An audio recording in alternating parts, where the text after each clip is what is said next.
Здравейте, аз съм котката на Георги и съм много умна. И сега ще ви разкажа любимият си виц.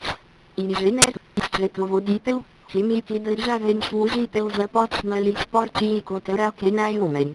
Инженерът повикал своя котарак. Хикс на квадрат, демонстрирай. Хикс на квадрат се качил на масата, взел хартия и молив и нарисувал кръг, квадрат и триъгълник. Всички се съгласили, че котаракът е много як. Счетоводителят казал на своя котарак: "Дех се, демонстрирай."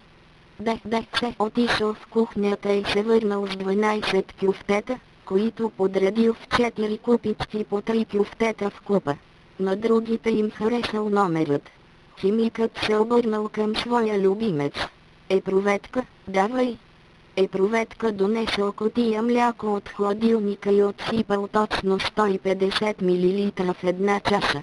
И другите се впечатлили от тази точна лапа.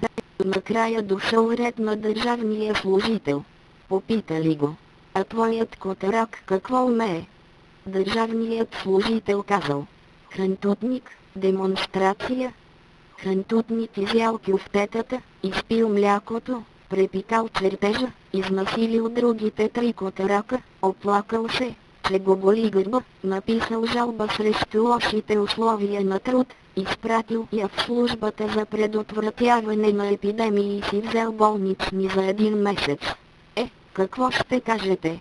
Ха-ха-ха-ха! Мия-я-яу!